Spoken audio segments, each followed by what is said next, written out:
Kementerian Pertanian optimis dapat mendorong investasi di sektor pertanian melalui penyelenggaraan First Agri Investment Forum and Expo pada 2023 di Kabupaten Mojokerto, Jawa Timur.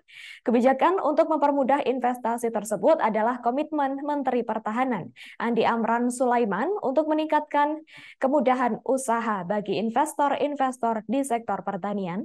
Adapun untuk informasi selengkapnya akan disampaikan langsung oleh rekan wartawan harian Surya M. Romadoni. Silakan untuk laporan lengkap dari Anda, rekan Romadoni.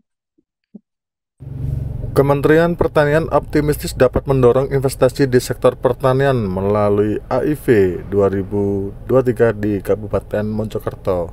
Kebijakan untuk mempermudah investasi itu adalah komitmen Menteri Pertanian Andi Amran Sulaiman untuk meningkatkan kemudahan usaha bagi investor-investor di sektor pertanian.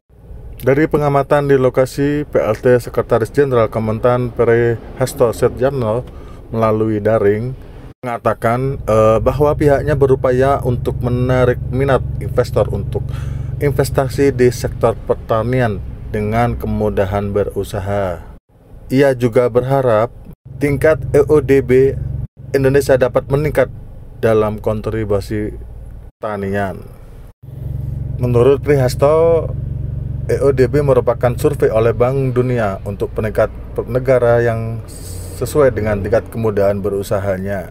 Hasil survei terakhir, Indonesia di peringkat 72. Langkah konkret Kementan mendukung iklim investasi dengan aplikasi perizinan pertanian pada AIV 2023. Aplikasi ini dapat menjadi pintu masuk pelayanan perizinan, mempermudah pelaku usaha karena terintegrasi dengan OSS, INSW, dan aplikasi-aplikasi di Kementan.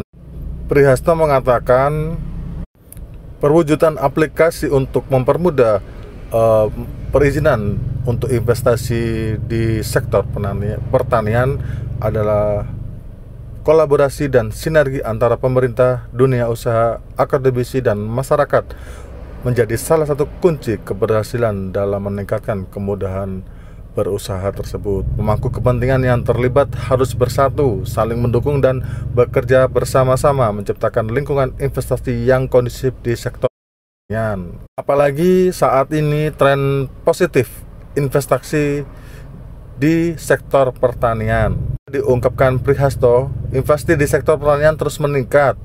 Sesuai data Badan Koordinasi Penanaman Modal, bahwa modal melalui dalam negeri atau PMDN tumbuh rata-rata sebesar 17,3% per tahun, sedangkan penanaman modal asing PMA tumbuh 7,1% per tahun. Kerja investasi ini menunjukkan sektor pertanian berpeluang untuk menekan investasi mendukung pertumbuhan ekonomi nasional. Dengan adanya potensi dan peluang investasi pertanian yang merata hampir di setiap provinsi dan komoditas-komoditas yang belum termanfaatkan dengan baik, ini membuka peluang yang luas untuk pertanian semakin dapat dilirik oleh investor. Begitu kata Prihasto. Tak hanya itu, untuk peningkatan akselerasi sinergi layanan, itu juga disepakati untuk kerjasama oleh Pusat Perlindungan Varietas Tanaman dan Perizinan Pertanian atau PVT-PBB bersama stakeholder, yang merupakan perwujudan untuk meningkatkan akselerasi sinergi layanan perlindungan, pendaftaran, pelepasan varietas, dan pelayanan perizinan. Ia juga menyambut baik dan menyambut positif terkait perjanjian kerjasama itu dengan stakeholder terkait untuk meningkatkan layanan Kementan di seluruh Indonesia. Dari pengamatan di lokasi, terlihat Kepala Pusat PVTPP Leli Nuryati didampingi dengan Kepala Dinas Pertanian Kabupaten Mojokerto Nurul Istiqomah juga meninjau kebun untuk pengembangan tanaman pangan yang tahan terhadap kekeringan di masa dampak dari fenomena El Nino ini, dan mereka juga melihat bahwa tanaman pangan yang dikembangkan di Mojosari ini tentu sebagai antisipasi terhadap dampak dari fenomena El Nino ini, karena sampai saat ini dampak dari musim kemarau panjang akibat El Nino telah mengancam ketahanan pangan. Di sisi lain, untuk aplikasi dari Kementan yang mempermudah untuk perizinan berusaha bagi investor juga menjalin 10 mitra, yaitu dari IPB Universitas, terus kemudian Binaan Nusantara Unggul, Perhimpunan Agronomi Indonesia, Kelompok Tani Andalan, Masyarakat Perbenihan dan Perbibitan Indonesia, kemudian Asosiasi Produsen Pestisida Indonesia atau APROPI. Karena kerjasama ini menjadi salah satu strategi untuk meningkatkan pelayanan publik terhadap pelayanan publik yang diberikan Kementan kepada masyarakat.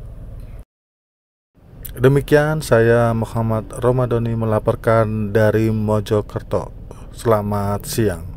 Ada benih, ada bibit, ada pupuk, ada pestisida, semuanya penting. Tapi pestisida itu boleh dibilang lebih penting kan. Jika ada pestisida, bisa terjadi gagal panen. Jadi hasil tanaman sudah bagus, pupuk bagus, benih bagus, tapi nggak ada pestisida yang bagus, tanaman panennya dirampok halaman.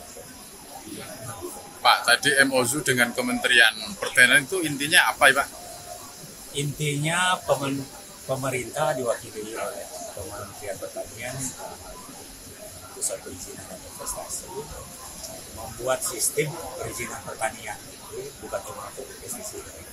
Yang berhubungan dengan kami adalah pupuk dan pestisida menjadi transparan, akuntabel dan tepat waktu. Selama ini gimana Pak? Selama ini udah bagus. Yang pertama yaitu stakeholder di pemerintah pusat dan daerah. Kemudian yang kedua yaitu stakeholder dengan industri, ya, baik industri benih maupun industri pupuk dan pestisida dan juga industri lain yang terkait. Kemudian yang ketiga adalah dengan universitas. Tadi kita lihat ada IPB dan juga dari universitas swasta dari INUS. Kemudian yang keempat yaitu dengan seluruh insan pertanian, yaitu tadi ada KPNA, ya, dengan ketua KPNA, kemudian juga dengan asosiasi-asosiasi yang terkait di sektor pertanian. Mulai dari asosiasi perbenihan, ada MPP, kemudian juga asosiasi yang terkait dengan pemuliaan tanaman seperti periti, teragi, kemudian juga industri benih MPP, dan juga tentunya industri pestisida, ada APROPI, ada juga yang terkait dengan tentunya yang mendukung. Download Tribun X sekarang, menghadirkan lokal menjadi Indonesia.